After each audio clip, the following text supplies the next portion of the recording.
Olá, alunos! Sou o professor Denilson, de Língua Portuguesa, e estou aqui mais uma vez com vocês para a nossa aula. Na aula de hoje, nós vamos relembrar o que nós já estudamos, mas vamos exercitar cada vez mais. E qual foi o assunto da nossa última aula? Olha aí, foi estudos textuais, né? O trabalho com a leitura e a interpretação, especificamente identificando elementos da narrativa do texto narrativo. Certo? Vamos à nossa atividade?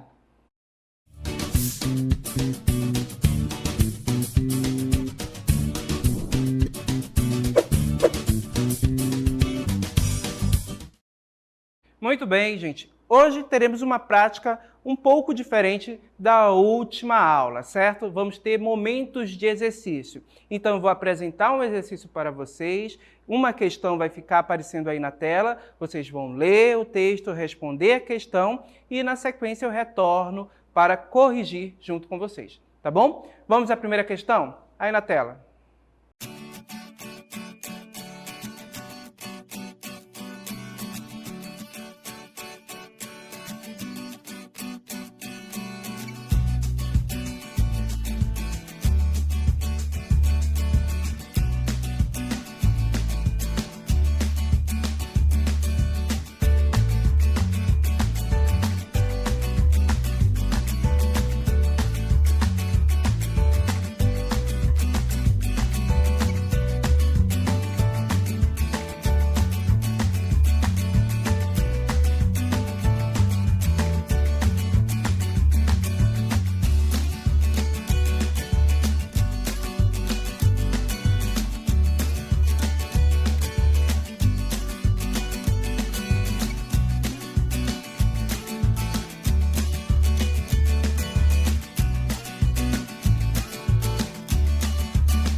Muito bem, retornamos e vamos logo corrigir o nosso exercício.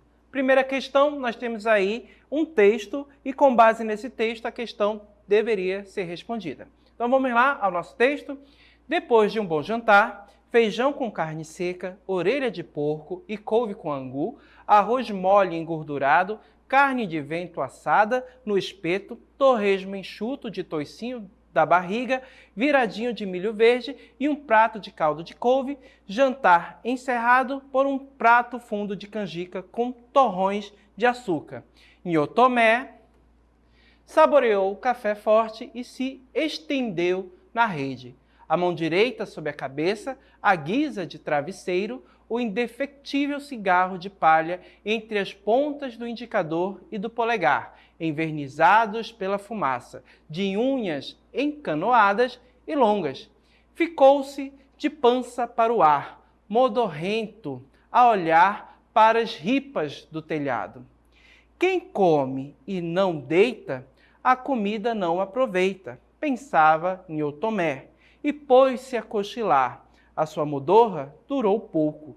Tia Policena, ao passar pela sala, bradou assombrada: senhor, vai dormir agora? Não, não presta, dá pisadeira e pode morrer de ataque de cabeça. Depois do almoço, não faz mal, mas depois da janta, certo? Então, com base nesse texto, vamos lá à questão. Nesse trecho, extraído do texto publicado originalmente em 1921, o narrador, letra A, apresenta, sem explicitar juízo de valor, costumes da época, descrevendo os pratos servidos no jantar e a atitude de Nhô Tomé e tia Policena. B. Desvaloriza a norma culta da língua porque incorpora à narrativa usos próprios da linguagem regional das personagens. Letra C. Condena os hábitos descritos, dando voz à tia Policena, que tenta impedir Nhô Tomé de deitar-se após as refeições. Ou letra D. Utiliza a diversidade sociocultural e linguística para demonstrar seu desrespeito às populações das zonas rurais do início do século XX. Muito bem, minha gente. Então, percebo que nessa questão aqui, que nós acabamos de observar, nós temos uma alternativa que tira a ideia sem juízo, né? Sem explicitar juízo de valor, e temos outras questões que vão mostrar aí, no caso, um juízo de valor. Olha só, desvalorizar a norma culta, né? Então percebam que desvalorizar a norma culta, porque incorporou elementos da própria linguagem regional, não, isso é uma forma de valorizar, não pode ser a letra B. A letra C, condena os hábitos descritos, ele também não condena, ele apenas mostra na sua narrativa quais são esses hábitos, né, ali daqueles personagens e daquele período. E na letra D, utiliza a diversidade sociocultural e linguística para demonstrar seu desrespeito? Não, ele não demonstra desrespeito pelas populações rurais. Não é? Então, a alternativa correta aqui só pode ser a letra A. Apresenta, sem explicitar juízo de valor, costumes da época, descrevendo os pratos servidos no jantar e atitudes de Nhô Tomé e tia Policena. Lembra que na última aula nós falamos sobre o texto narrativo? Então, o texto narrativo tem a presença de um narrador. O narrador desse texto aqui, ele apenas conta para o leitor o que ele observa. Ele não participa aí dessa história, certo? Então, perceba que ele está apenas descrevendo, ok? Vamos para a próxima questão, questão de número 2 agora com vocês.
Muito bem, então vamos responder agora a questão de número 2. Ao nosso texto. Então, Chiquinho Azevedo. Chiquinho Azevedo, garoto de Ipanema, já salvou um menino na praia, no Recife.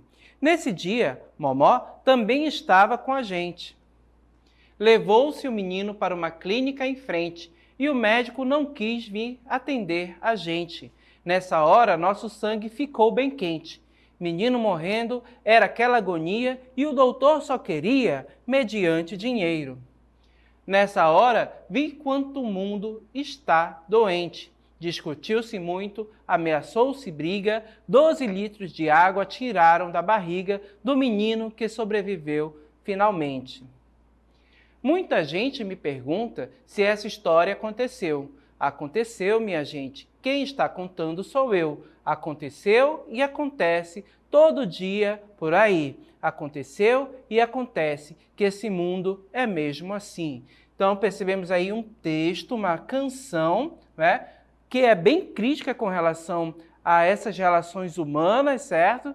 Então, percebam que a letra da canção de Gilberto Gil, apresentada como texto 1, caracteriza-se predominantemente por letra A, descrever, letra B, narrar, letra C, dissertar ou letra D, argumentar. Pessoal, resposta correta é a alternativa B.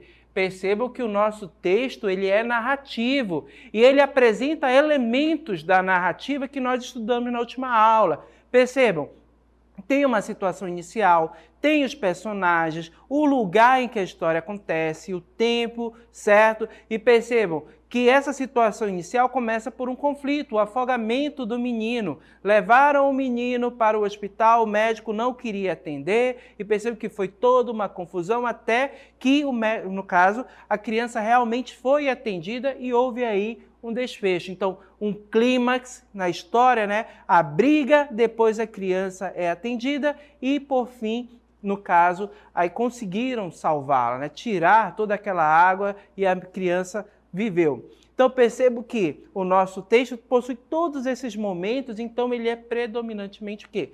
Narrativo, além de ser um pouco reflexivo também com relação a essas questões humanas, do médico só querer atender o outro cidadão por interesse, né, pelo dinheiro. Será se isso é ético?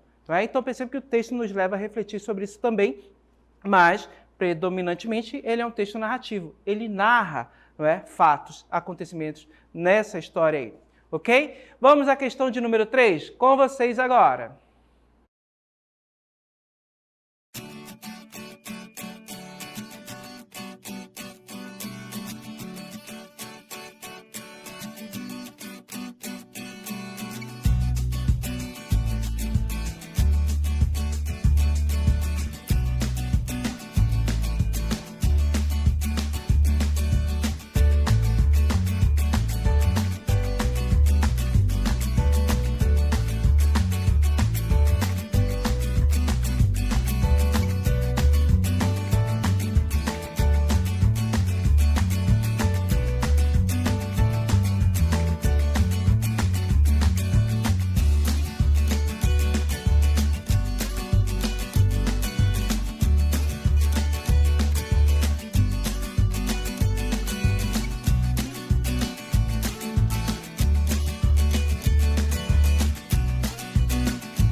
Muito bem, pessoal, voltamos agora para corrigir a nossa questão e vamos ao texto mais uma vez.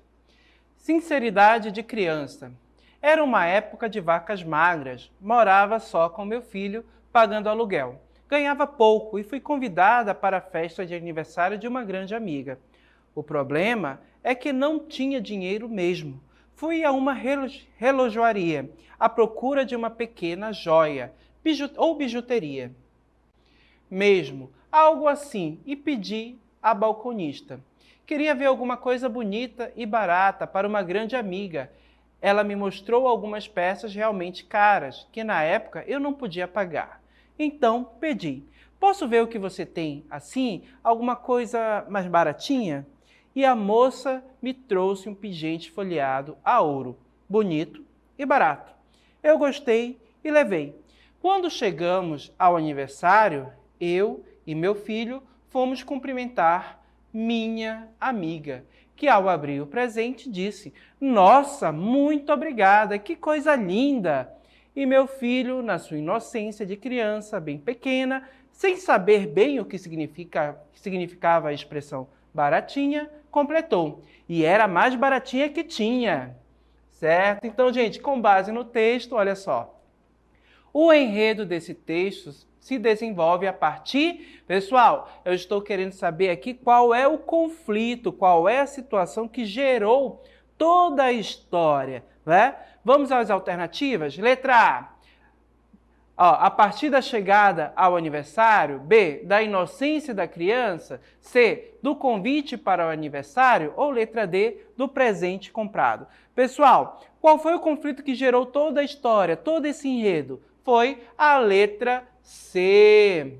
Então, foi o convite para a festa de aniversário. Então, percebe que a nossa personagem recebeu o convite e aí começou todo o problema. Ela não tinha dinheiro para gastar, né, com um presente ou comprar alguma coisa muito cara.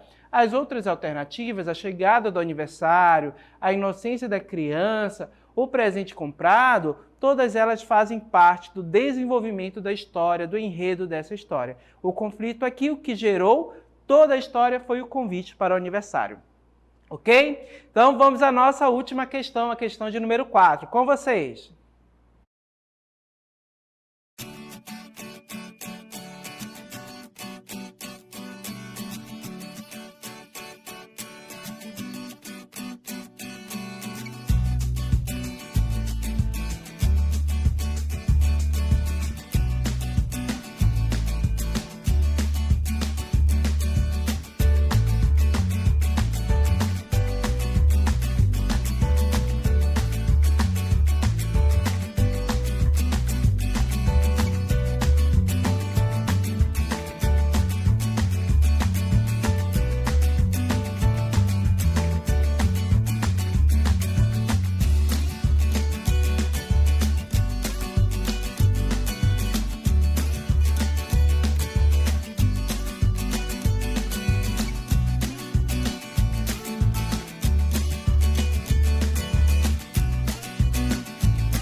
Muito bem, vamos responder a nossa última questão? Ao texto. O príncipe sapo. Uma feiticeira muito má transformou um belo príncipe num sapo. Só o beijo de uma princesa desmancharia o feitiço. Um dia, uma linda princesa chegou perto da lagoa em que o príncipe morava. Cheio de esperança de ficar livre do feitiço, ele pediu-lhe um beijo. Como ela era muito boa, venceu o nojo e, sem saber de nada, atendeu ao pedido do sapo. Deu-lhe um beijo. Imediatamente, o sapo voltou a ser príncipe.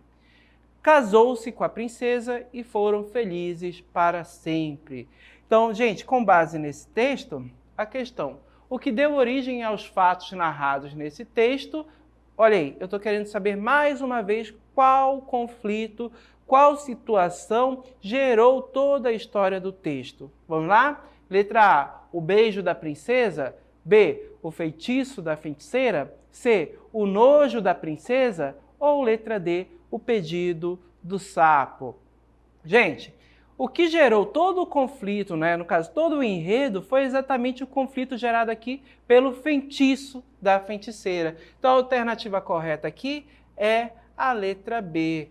Foi o que gerou toda a história, o feitiço da feiticeira. Se não fosse esse feitiço, não tinha tido história. A alternativa correta, letra D. As outras alternativas, olha só, o beijo da princesa, o nojo da princesa, o pedido do sapo, tudo isso ocorreu depois do beijo, certo? Faz parte ali do enredo, do núcleo da história. Então percebam que hoje nós relembramos, fizemos memória aos elementos da narrativa, que o texto narrativo tem em comum. Praticamente todos os textos narrativos eles vão apresentar esses elementos, por isso que eles se caracterizam como narrativo.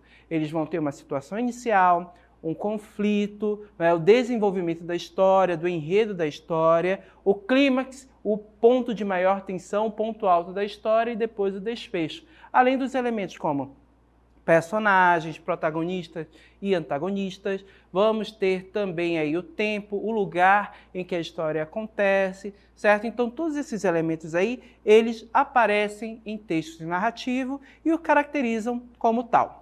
Ok? Agradeço a participação de todos e aguardo vocês em uma próxima oportunidade. Até lá. Tchau, gente!